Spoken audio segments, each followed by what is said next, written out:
un ancien ange qu'on appelait Lucifer, avait déjà eu à être puni par Dieu, à être séparé de Dieu parce que lui-même, il avait péché. Ils avaient transgressé l'ordre de Dieu, il avait décidé de devenir Dieu à la place de Dieu, de se faire adorer à la place de Dieu et de ne plus donner la louange, la gloire à Dieu et de la récupérer elle-même et de renverser Dieu, l'autorité de Dieu et tout ça. Donc, ça c'est la situation de Satan. Et il s'est passé quelque chose lorsque le diable a transgressé parce que la Bible dit que la justice et l'équité sont la base du trône de Dieu.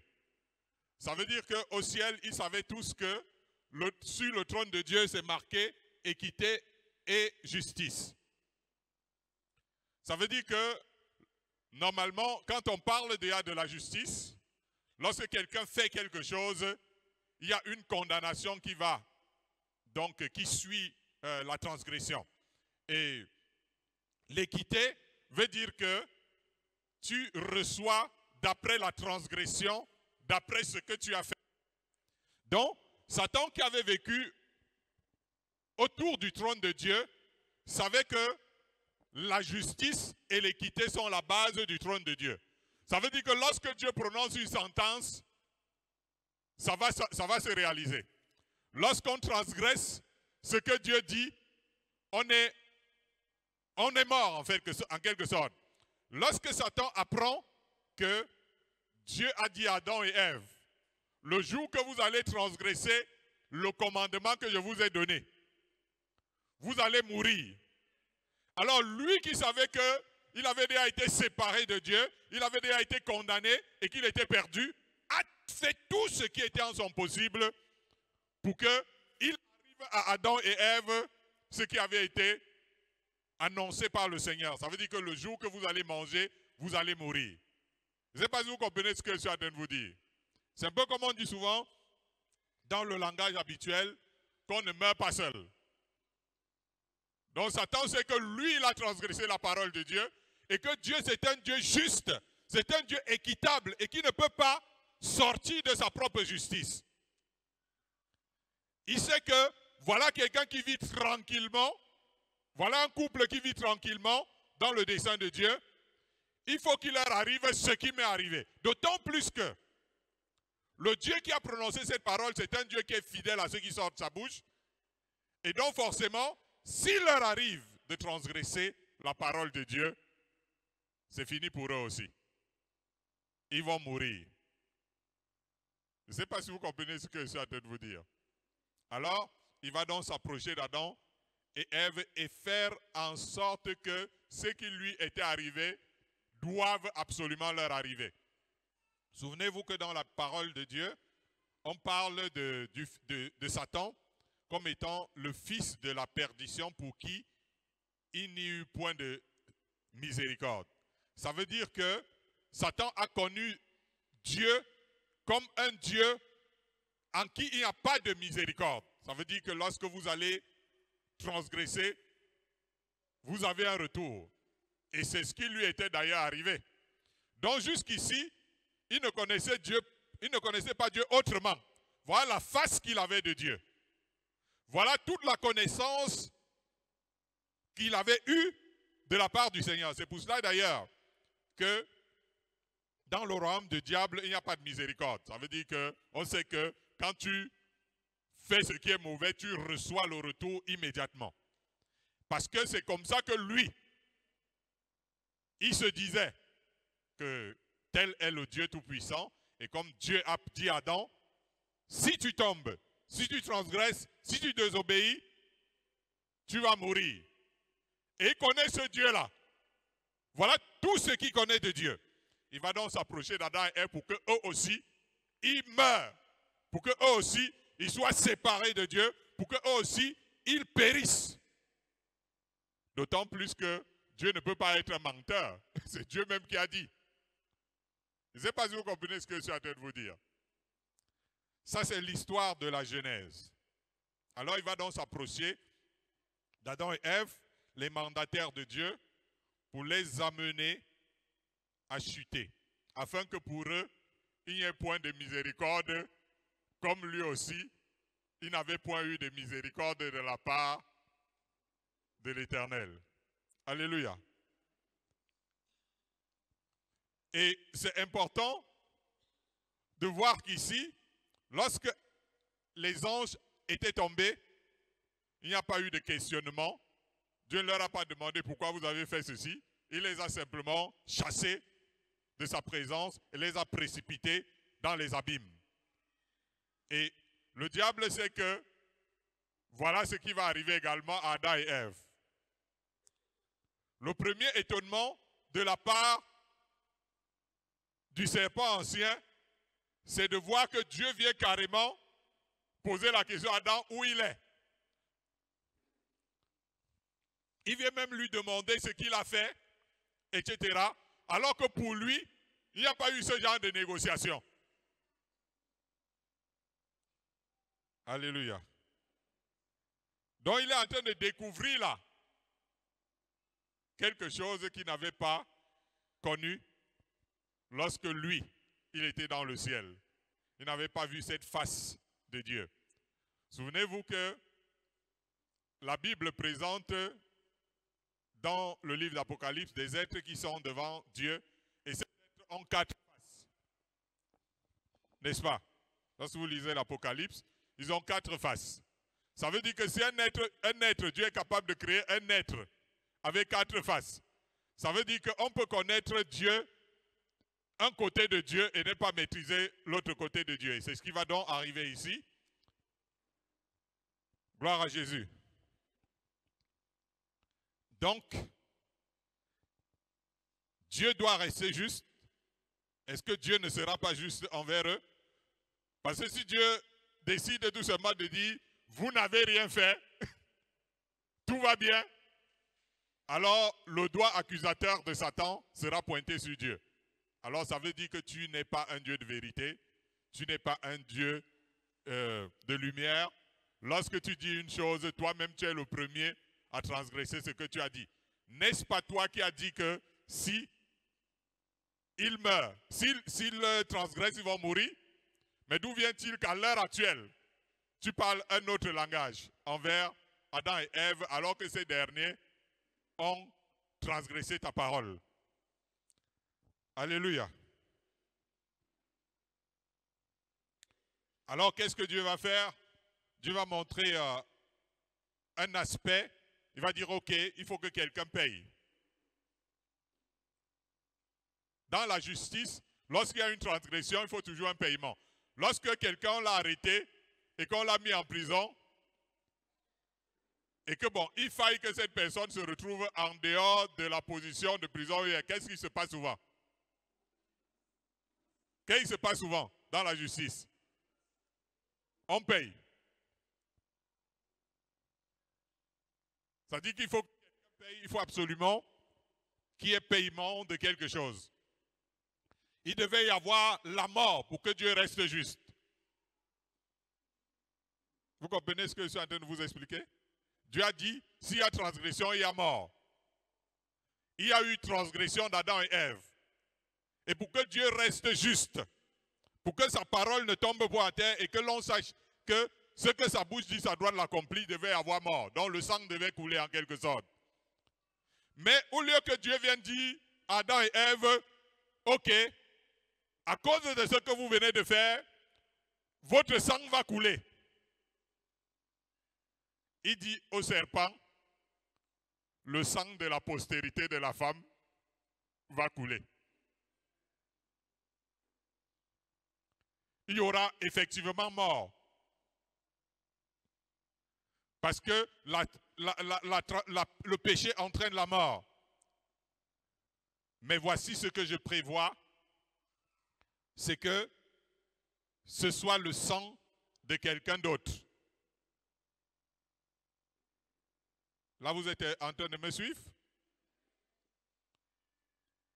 Adam et Ève sont tombés, ils devaient mourir parce que Dieu avait dit, vous transgressez, vous mourrez.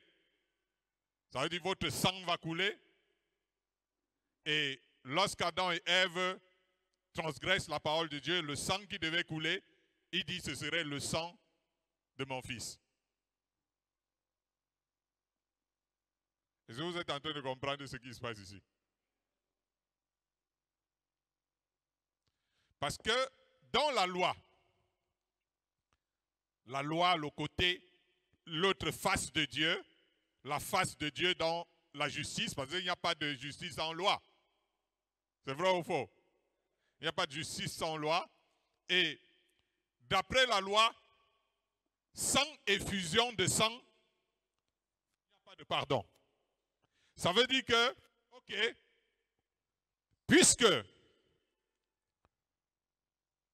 nous, on est tombés, disaient Satan et les anges, et il n'y a pas eu de miséricorde pour nous. Maintenant, quelle est la règle qui va apporter la miséricorde ou qui va apporter le pardon? Il faut que le sang coule. Donc, pour que Adam et Ève qui venaient de tomber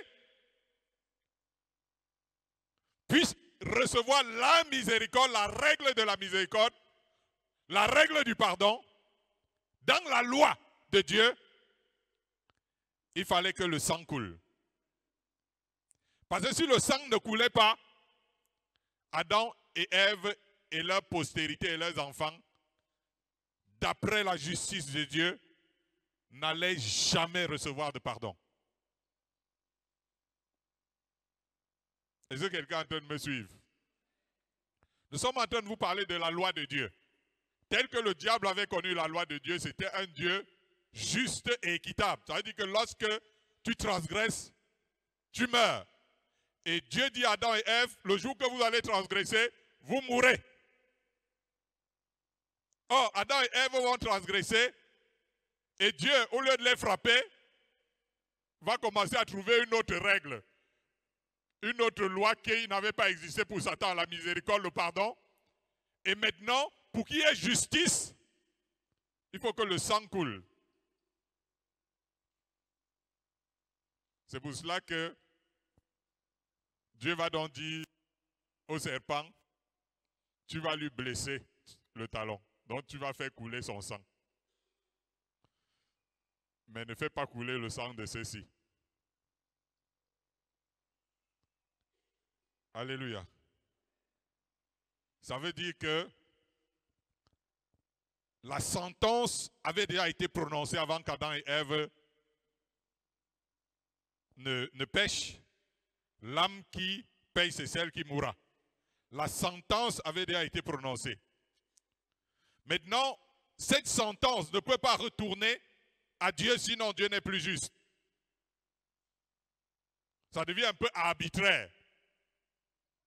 Vous comprenez? Ça devient arbitraire.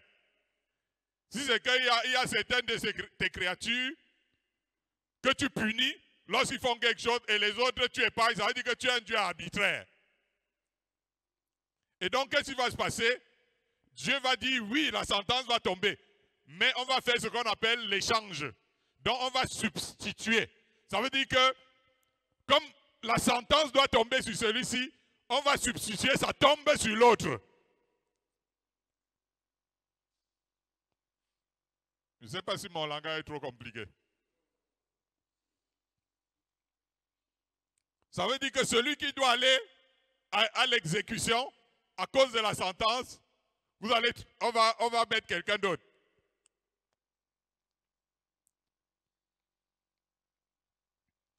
Alléluia. Ce qui veut dire que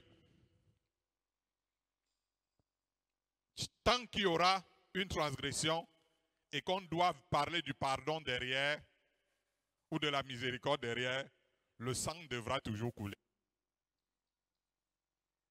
Parce que le péché amène le sang. Le péché amène la mort. Et pour qu'il y ait pardon, pour qu'il y ait miséricorde, le sang devra toujours couler. Vous allez comprendre pourquoi certaines personnes peuvent dire, mais c'était d'une façon arbitraire que Dieu, deux frères arrivent et rendent un culte à Dieu. L'autre apporte les offrandes des fruits de ceci. Et l'autre, il sacrifie un animal, il fait couler le sang. Dieu accepte le culte d'Abel. il refuse celui de Caïn. Parce que jusque-là, Caïn n'avait pas compris qu'il n'y avait qu'une seule alternative lorsqu'on a péché. Le sang doit couler.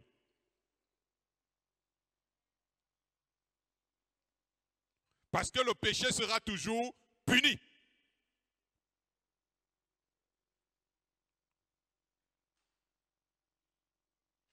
Et lorsque Abel va donc venir vers Dieu, en faisant couler le sang de la bête, en sacrifiant l'animal, Dieu va accepter son culte.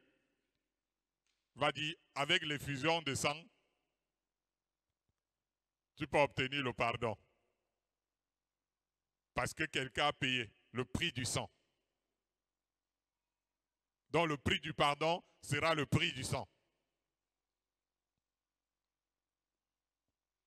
Est-ce que quelqu'un me comprend?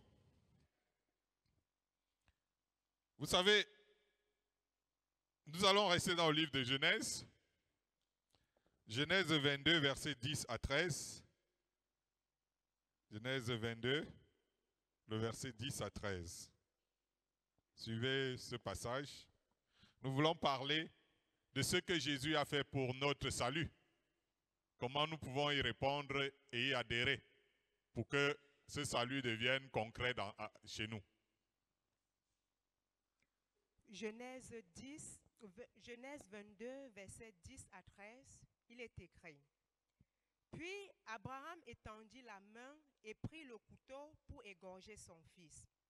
Alors l'ange de l'Éternel l'appela des cieux et dit, « Abraham, Abraham » et il répondit, « Me voici. » L'ange dit, « N'avance pas ta main sur l'enfant et ne lui fais rien, car je sais maintenant que tu crains Dieu et que tu ne m'as pas refusé ton fils, ton unique. » Abraham leva les yeux et vit derrière lui un bélier retenu dans un buisson par les cornes. Et Abraham alla prendre le bélier et l'offrit en holocauste à la place de son fils. Amen. Gloire à Dieu. Alors, qu'est-ce qui se passe dans la vie d'Abraham? Abraham, Dieu avait une alliance avec lui par rapport à la naissance de son fils, Isaac. Malgré l'âge, Dieu lui a dit, je ferai en sorte que tu aies un fils. Et entre-temps, Abraham a transgressé la parole de Dieu. Il a allé plutôt avec sa servante pour avoir un enfant. Comme Dieu tient toujours parole, il a fait que Abraham est quand même toujours le fils de la promesse. Quand le fils de la promesse arrive,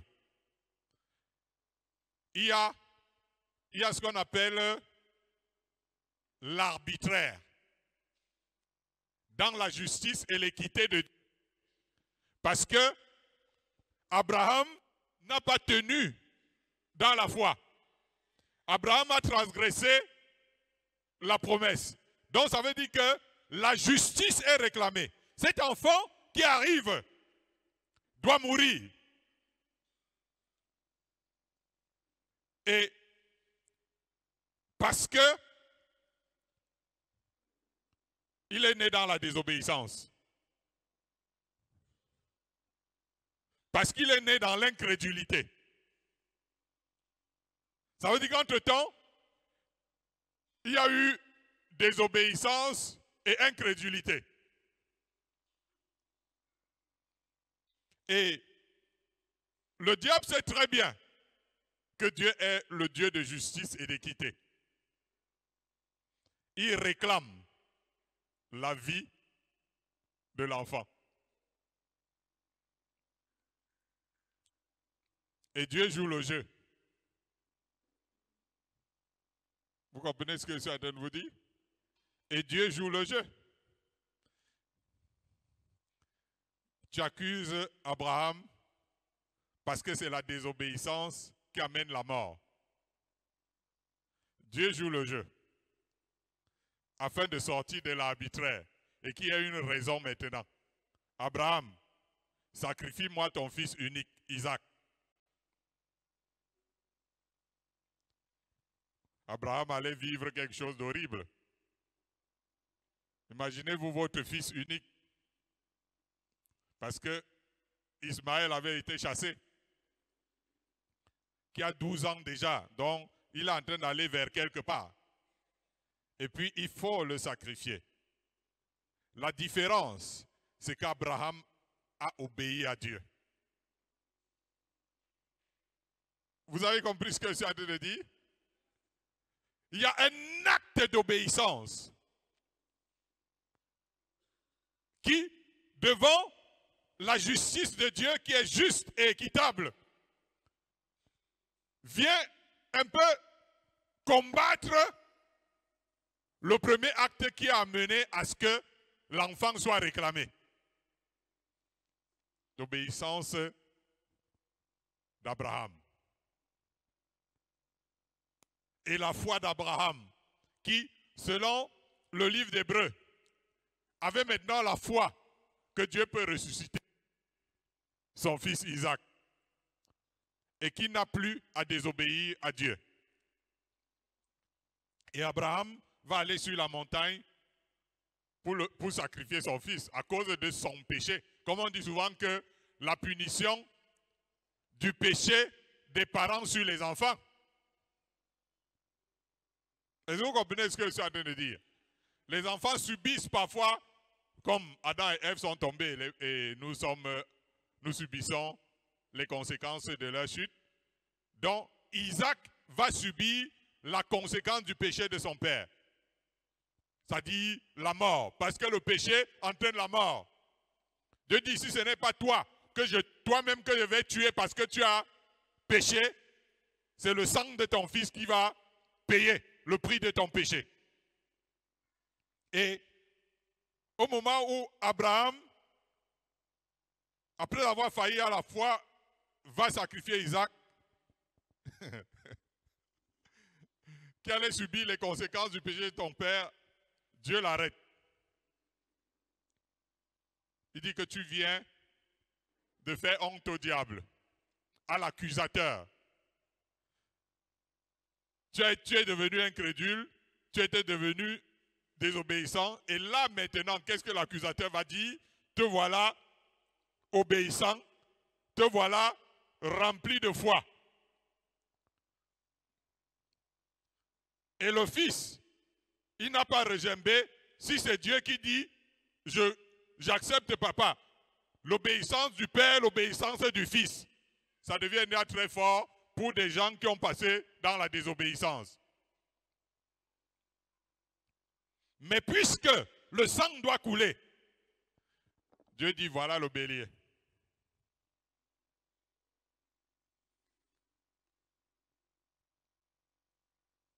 Pour que Abraham soit pardonné, ou alors que son fils qui doit subir les conséquences de son péché, il reçoive miséricorde, le sang. Voilà le sang. Alléluia.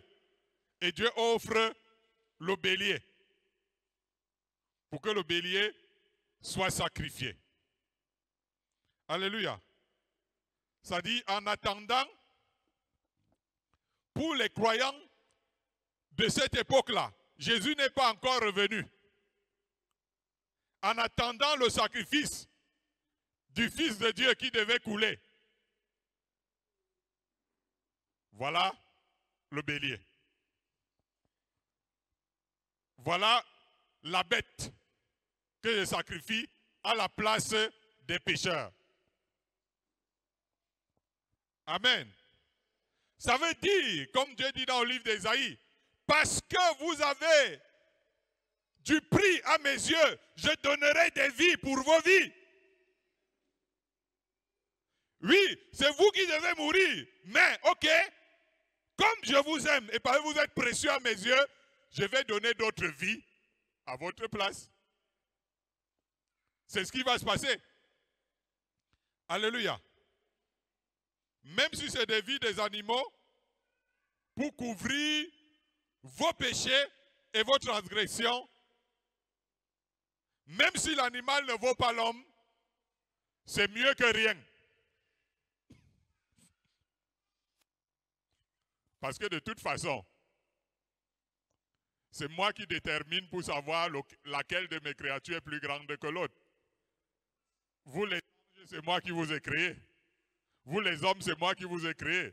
Vous les animaux, c'est moi qui vous ai créé. Donc maintenant, je décide de sacrifier les animaux. C'est leur sang qui va couvrir le pécheur. Alléluia. Pour que leur vie soit épargnée. Parce que dans le monde où Satan a connu, quand il y a transgression, le coupable doit payer, le sang doit couler. Sinon, si lui, il ne doit pas mourir, il faut que quelqu'un d'autre meure. Et c'est ce que les marabouts font souvent, non? Quand vous allez chez le marabout, qu'est-ce qu'il fait? Il dit, eh, votre vie est en danger, apportez la chèvre. Maintenant, il fait couler le sang des animaux pour que la personne qui est venue, qui voulait être sauvée, là, c'est parce qu'il connaît le principe qui est dans le monde occulte. Parce que dans le monde où l'ennemi a grandi, il y a un prix à payer contre la personne qui transgresse. Et si on doit épargner la personne qui transgresse, il faut qu'un sang coule à la place. Alléluia. Je ne sais pas si vous comprenez ce que je suis en train de vous dire. Vous allez voir que au village, les gens continuent de faire les sacrifices. Dans le monde des animistes, pour remplacer celui qui devait mourir, on remplace par un sacrifice. Et, sauf que le diable, dans le monde des marabouts et des féticheurs, parfois personne n'allait mourir. Mais il provoque une mort. Ça veut dire qu'en sacrifiant l'animal, ils sont en train de sacrifier quelqu'un. Ça, c'est le côté de la tricherie du diable. Alléluia. Et dans ce principe-là, généralement, c'est comme ça. C'est aussi pour montrer, alors que tant que Jésus n'était pas venu, les choses se passaient d'une manière imparfaite. Mais il fallait absolument le faire pour que tous les pécheurs de l'époque-là ne périssent pas tous. Parce que le péché réclamait le sang, c'est-à-dire pour qu'il soit pardonné. Je ne sais pas si vous êtes en train de me comprendre. Est-ce que vous suivez ce que je suis en train de dire? Si quelqu'un ne comprend pas ça, il ne peut pas comprendre ce que Jésus a fait pour nous. Si vous ne comprenez pas le principe dont on est en train de parler, le principe de sans effusion de sang, le principe de la loi et de la justice divine, il n'y a pas de pardon, vous ne comprendrez jamais ce que Jésus a fait. Vous en parlerez comme un théologien, comme quelqu'un aussi qui fait des récitations, sans comprendre vraiment pourquoi Jésus est notre sauveur. Alléluia. Parce que tout ça, c'était imparfait. Mais Dieu avait une autre idée en tête. Que Dieu vous bénisse. Mais j'aimerais qu'on lise dans le livre de Lévitique 16, 5 à 9. Que le Seigneur te donne d'entendre ce soir, de comprendre sa parole, de comprendre au sortir d'ici ce que Jésus a fait pour nous, pour notre salut. C'est pour ça que nous allons à l'origine de certaines choses. Lévitique 16, 5 à 9.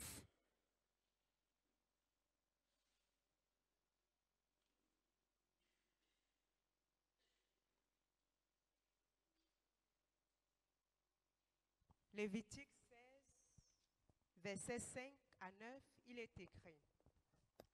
Il recevra de l'assemblée des enfants d'Israël 2 boucs pour le sacrifice d'expiation et un bélier pour l'holocauste.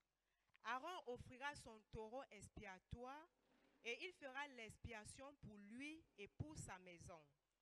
Il prendra les 2 boucs et il les placera devant l'Éternel à l'entrée de la tente d'assignation.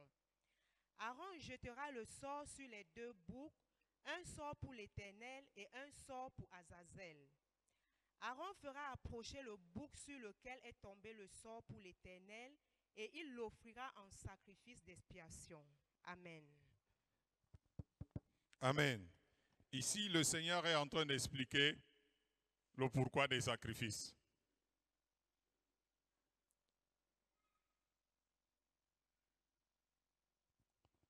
Gloire à Jésus. Nous avons parlé de la pensée de Dieu qui est différente de la pensée du diable. Satan avait besoin que le sang coule absolument pour lui.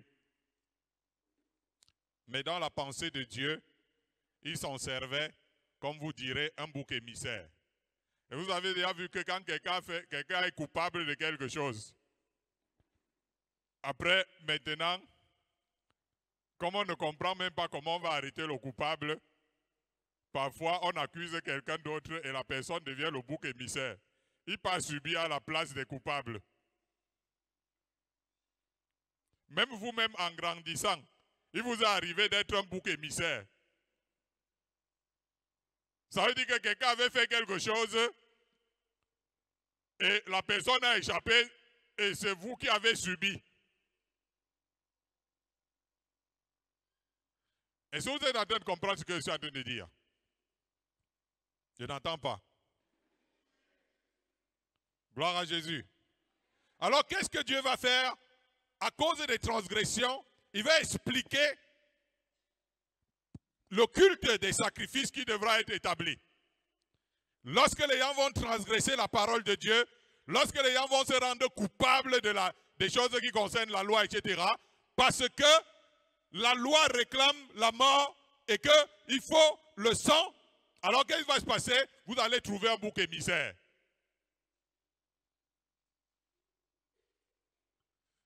Donc une fois que quelqu'un aura fait quelque chose qui est mauvais, même toi-même, Aaron, qui est le souverain sacrificateur, lorsque tu auras péché contre l'Éternel, il te faudra un bouc émissaire.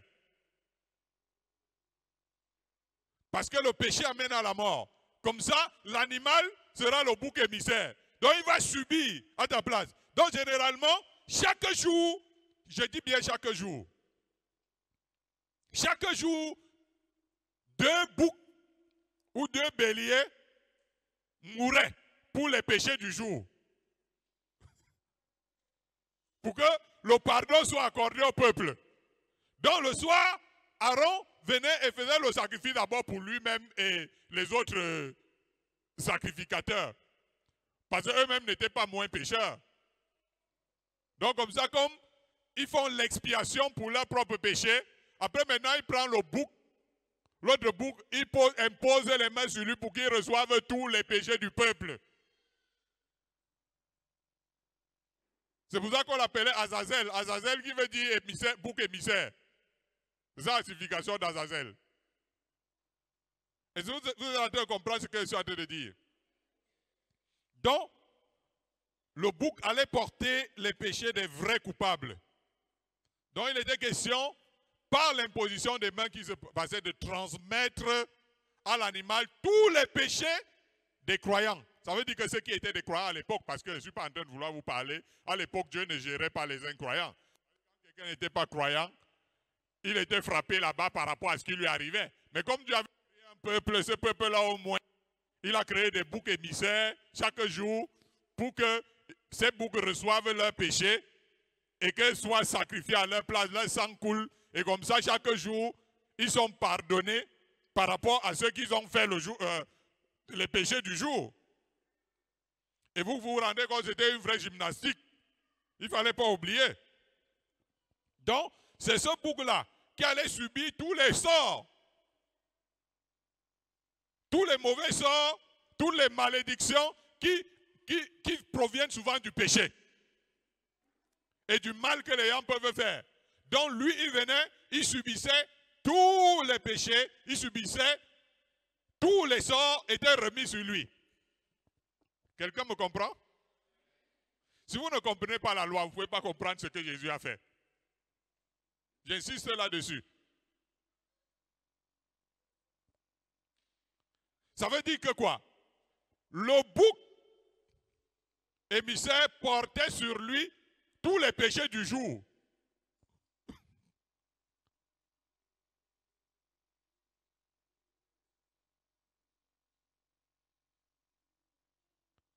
Et cela devait avoir lieu chaque jour. L'auteur du livre d'Hébreux déclare que le sang des animaux sacrifiés dans le culte lévitique arrivait à sanctifier le corps de ceux qui étaient souillés et le purifiait. Est-ce que vous comprenez ça? Ça veut dire que lorsqu'il faisait le sacrifice de chaque jour-là, c'était pour sanctifier et purifier le corps. C'est pour ça qu'il arrivait que des gens qui étaient frappés de la lèpre après l'expiation, etc., ils voyaient la lèpre était partie, etc. Parce que ça avait un pouvoir sur la purification du corps, aspergé sur les coupables ou les lépreux. Mais nous pouvons dire, ce que vous devez retenir, c'est qu'il fallait trouver un bouc, un bélier chaque jour. 2. Pour le sacrifice du matin et le sacrifice du soir.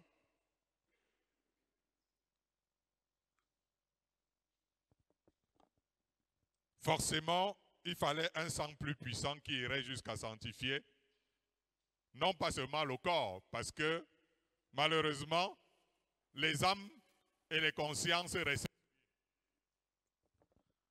Alléluia.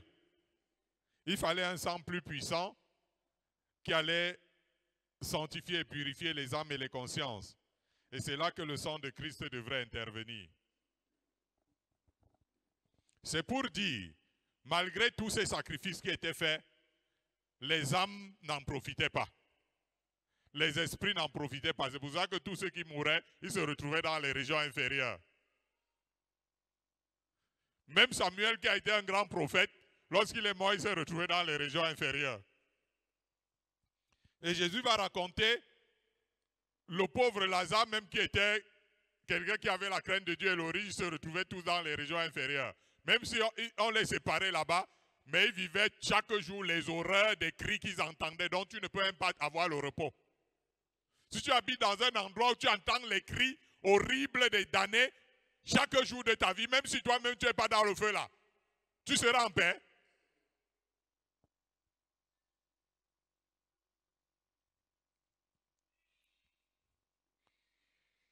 Donc voilà ce qui se passait. Le sang des animaux ne profitait pas aux âmes. C'est pourquoi malgré cela, quand on finissait de faire donc tous ces sacrifices-là, chaque jour, Dieu disait, je ne veux voir personne dans ma présence. Je ne veux voir personne dans le lieu saint. Vous vous rendez compte? Ça veut dire que vous finissez de faire l'effusion de sang pour le pardon des péchés, mais Dieu, malgré cela, il ne veut voir personne dans sa présence. Il ne veut voir personne entrer dans le lieu saint. Il y avait un vrai problème. Je ne veux voir personne entrer dans la sainte communion avec moi. Alors que vous avez fait le sacrifice des animaux, alors que sans l'effusion de ce sang permettait au moins que Dieu continue d'être votre Dieu et vous continuez d'être son peuple. Mais pas question d'être en communion avec vous.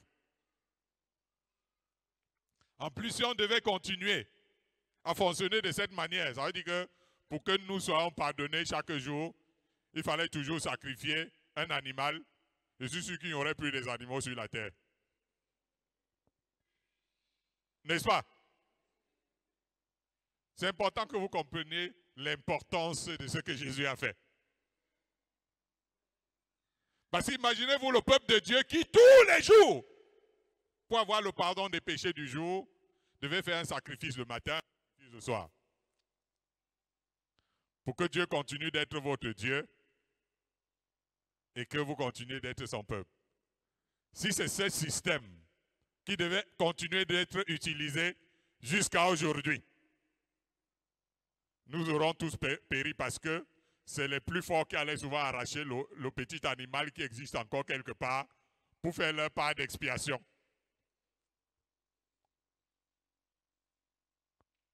Alléluia. Ce qui veut dire qu'aujourd'hui, là, non seulement il n'y aurait plus assez d'animaux à sacrifier, il n'y aurait donc plus de... Et ça allait finir par les sacrifices qu'on prend plutôt les coupables pour les... Il fallait que ça change. Vous êtes d'accord avec moi? Alors, lisons 1 Corinthiens 10, versets 20 à 21. Si tu es content, est-ce que tu peux lever la main comme ça? Est-ce que tu es content de comprendre la parole de Dieu? 1 Corinthiens 10, 20 à 21. Il est écrit: je dis que ce qu'on sacrifie, on le sacrifie à des démons et non à Dieu. Or, je ne veux pas que vous soyez en communion avec les démons. Vous ne pouvez boire la coupe du Seigneur et la coupe des démons. Vous ne pouvez participer à la table du Seigneur et à la table des démons. Amen. Dieu vous bénisse. L'apôtre Paul vient alors sortir le A1 de la vraie histoire.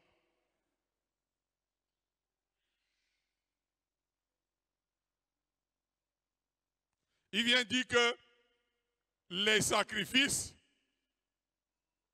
c'est pour les démons.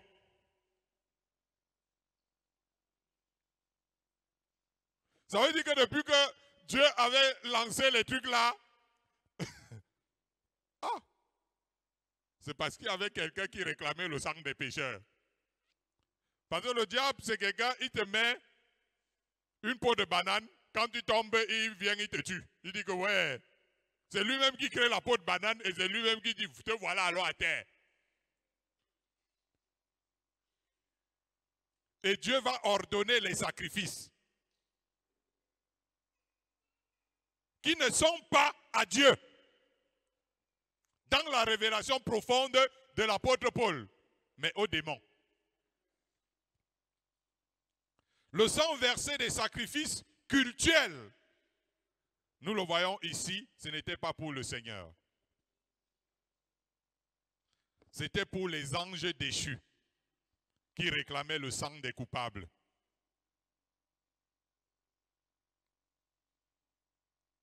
Les anges déchus qui n'avaient pas reçu de miséricorde.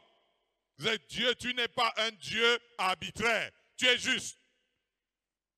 Le péché réclame la transgression, réclame le sang.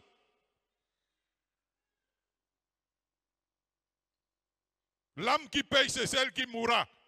Tu as dit que s'ils pêchent, le jour qu'ils vont pécher, ils vont mourir.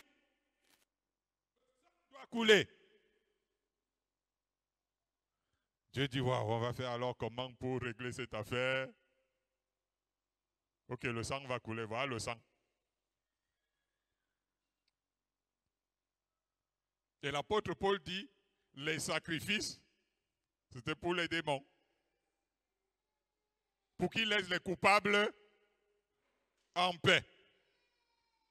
Souvenez-vous que dans le jardin, après qu'Adam et Ève eussent péché, j'aimerais que vous vous souvenez ce qui s'est passé dans le jardin.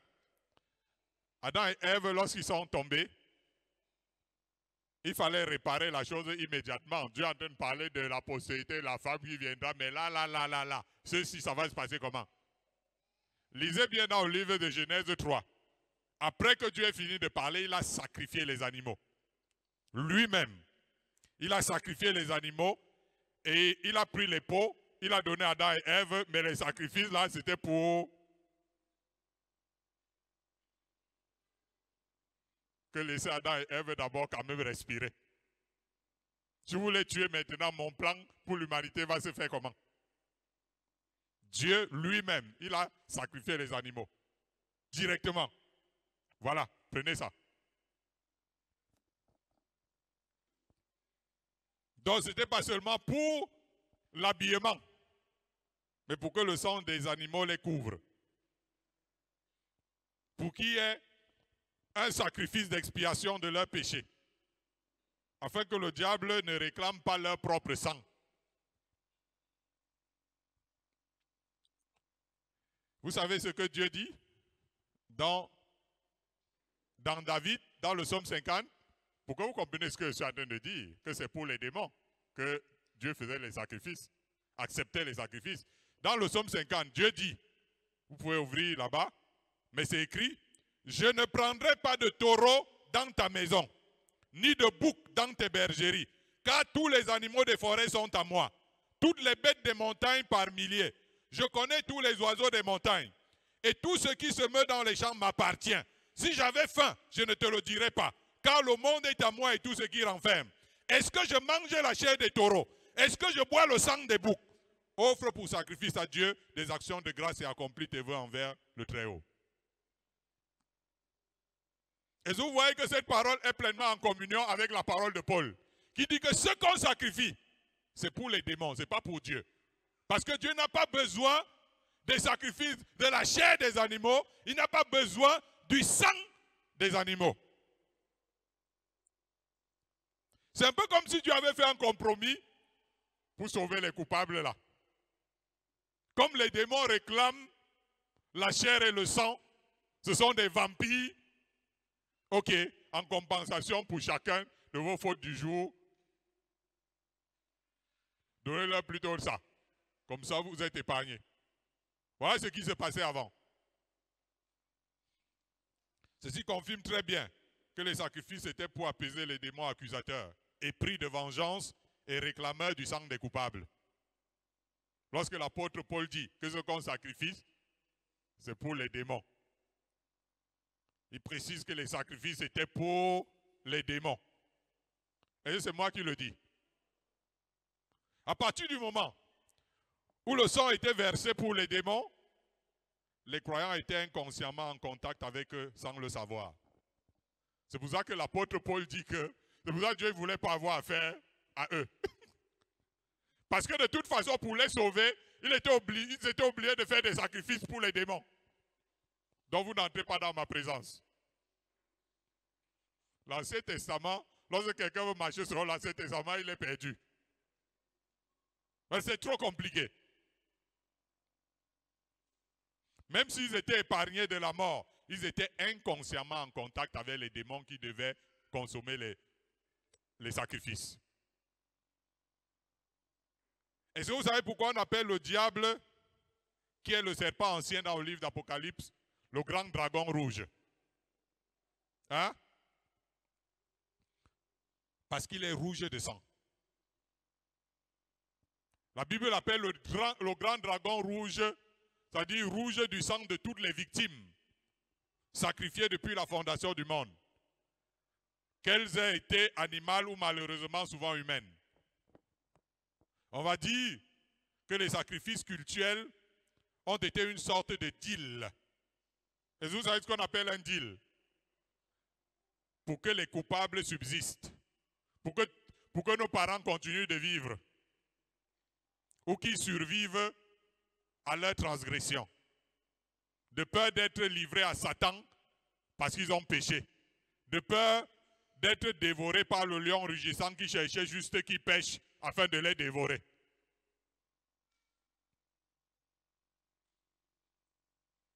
Si l'Esprit de Dieu ne vous permet pas de comprendre ce que je suis en train de dire, c'est que c'est assez grave. Mais je pense que vous êtes en train de comprendre. Parce que le Seigneur ne peut pas nous rassembler pour nous dire ces mystères, pour nous révéler ces mystères, sans que son esprit ne nous donne de comprendre. Alléluia. C'est pour dire que c'était une compensation pour les démons ou les mauvais esprits qui voulaient détruire les gens qui avaient péché. Et dans le sens de Dieu, ça veut dire que quoi? Le diable, il sait il s'appelle le malin. C'est lui qui vient tenter quelqu'un et la personne tombe Et c'est lui qui va réclamer le sang du coupable.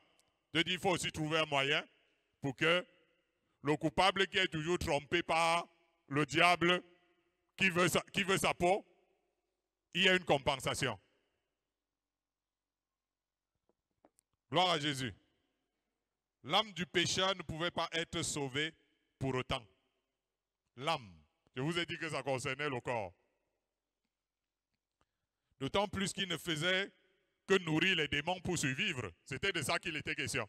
L'apôtre Paul est en train de vouloir dire aux Juifs, à ses collègues pharisiens, que tous les sacrifices qu'on était en train de faire, c'était pour les démons.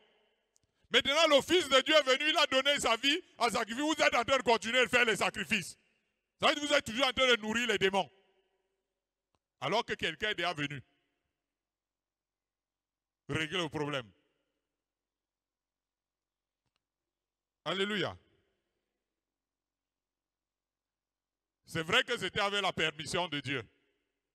Mais qu'est-ce qu'un parent qui aime son enfant et ne veut pas le voir mourir n'est pas prêt à faire? Qu'est-ce que Dieu n'a pas fait jusqu'à aujourd'hui pour empêcher que l'humanité périsse et soit détruite à jamais? Alléluia. Pour maintenir effectivement en vie l'homme, ne serait-ce que sur le plan corporel.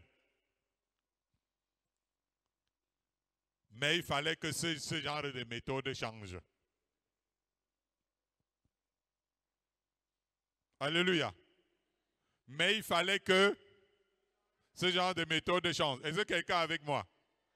Est-ce que tu peux dire ça? Il fallait.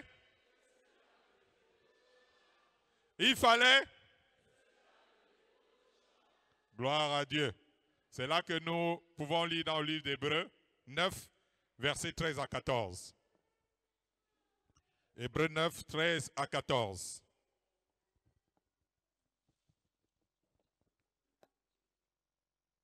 Hébreux 9, versets 13 à 14, je lis.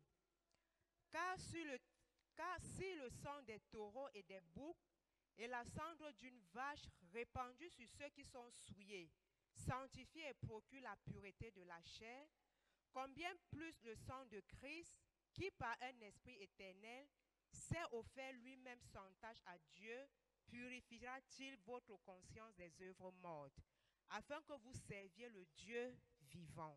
Amen. Amen.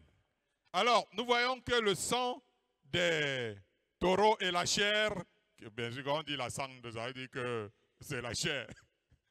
Alors, dans le sang et la chair.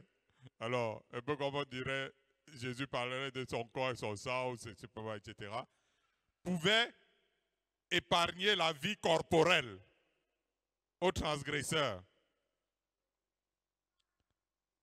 Et que ça avait une sorte d'efficacité. Combien plus le sang du Fils de Dieu.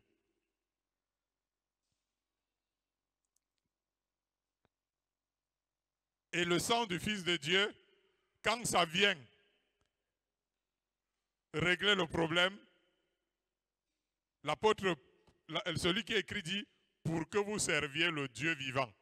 Ceux qui étaient purifiés par le sang des animaux corporellement ne pouvaient pas servir le Dieu vivant. Ils ne pouvaient pas entrer dans sa présence.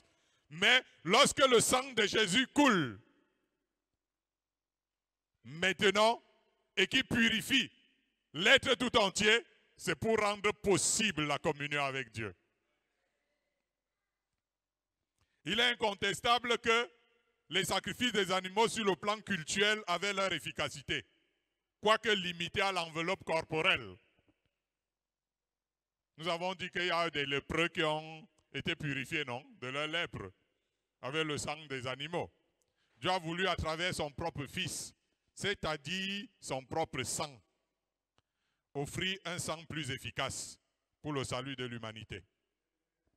Un sang à mesure de purifier l'âme et l'esprit de l'homme en plus de son corps.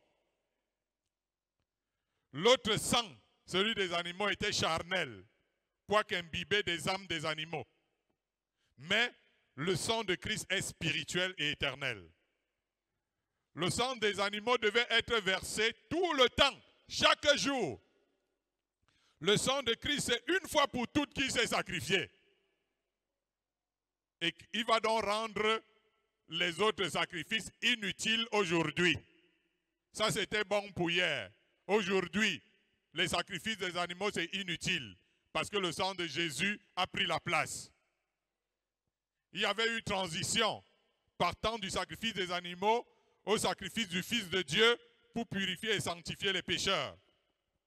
En plus, malgré les sacrifices, comme nous disions là tout à l'heure, le pécheur ne devait pas entrer dans le lieu saint. L'auteur d'Hébreux écrit, « Ainsi donc, frères, nous avons au moyen du sang de Jésus une libre entrée dans le saint sanctuaire. »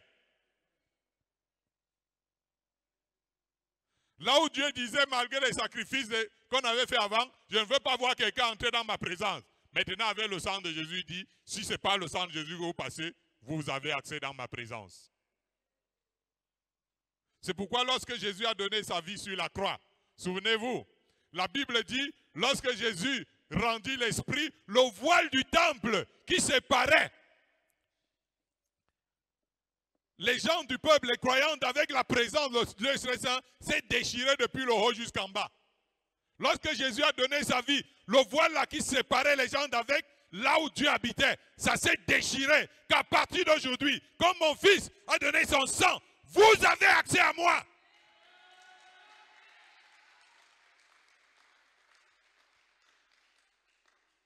Alléluia. Pour dire que maintenant les pécheurs qui s'approchent par Jésus-Christ ont accès à la présence et à la communion avec Dieu. Paul dit que maintenant, en Jésus-Christ, nous qui étions éloignés, avons été rapprochés par le sang de sa croix. Et il ajoute que Dieu a voulu par Jésus-Christ réconcilier tout avec lui-même, tant ce qui est sur la terre que ce qui est dans les cieux, en faisant la paix par le sang de sa croix. Alléluia. Est-ce que vous êtes en train de comprendre petit à petit ce que Jésus a fait pour nous, pour que nous soyons sauvés? Alléluia. Alors, lisons Apocalypse 5, versets 9 à 10. Si tu comprends ces choses et que tu ne donnes pas ta vie à Jésus, c'est que tu as un vrai problème. Lisons Apocalypse 5, versets 9 à 10. Apocalypse 5, versets 9 à 10, je lis. Et il chantait un cantique nouveau en disant, « Tu es digne de prendre le livre et d'en ouvrir les sceaux, car tu as été immolé et tu as racheté pour Dieu par ton sang des hommes de toute tribu, de toute langue, de tout peuple et de toute nation. Tu as fait d'eux un royaume et des sacrificateurs pour notre Dieu, et ils régneront sur la terre. » Amen. Lorsque Jean-Baptiste est envoyé pour préparer la voie du Seigneur, lorsqu'il voit Jésus arriver, il veut faire comprendre au peuple que vous n'avez plus besoin de sacrifice. Voilà l'agneau de Dieu.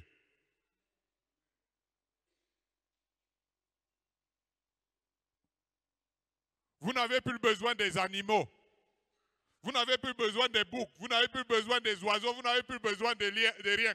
Dieu même a donné. Le voilà qui est en train d'arriver. Voilà l'agneau de Dieu. Voilà le bon sacrifice. Jésus est l'agneau de Dieu qui ôte le péché du monde.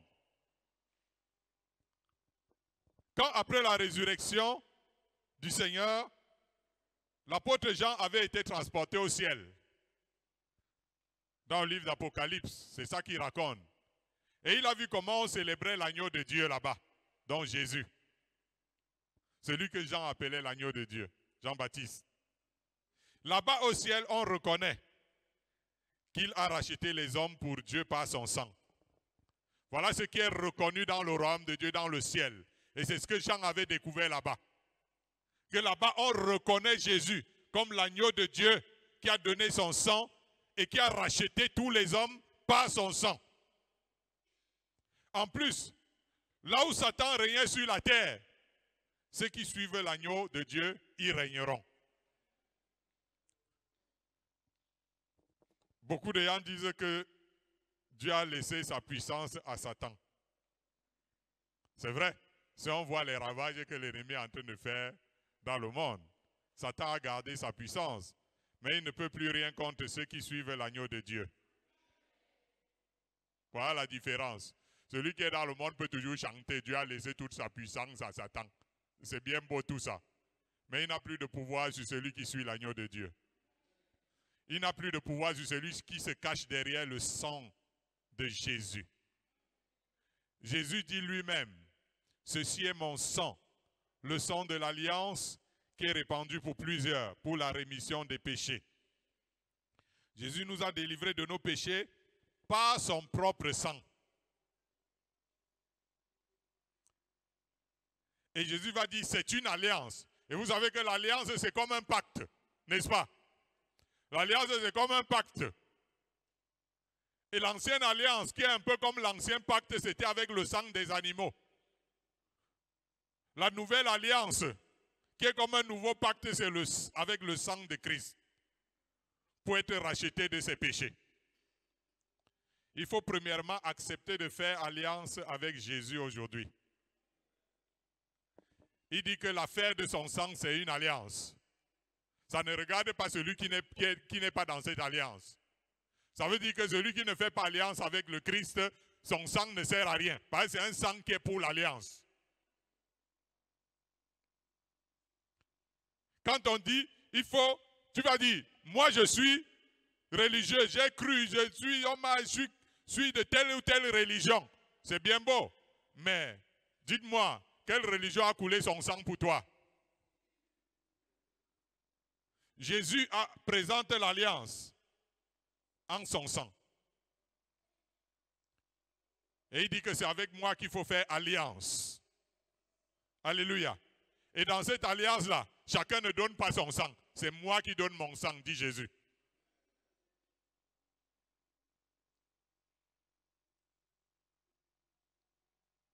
Alléluia. C'est basé sur mon sang à moi. Le sang de Jésus est le garant de cette alliance nouvelle et éternelle. Par le sang des animaux, la vengeance du diable était apaisée quand on faisait les sacrifices des animaux dans l'ancienne alliance. Par le sacrifice de Christ, le cœur de Dieu est apaisé.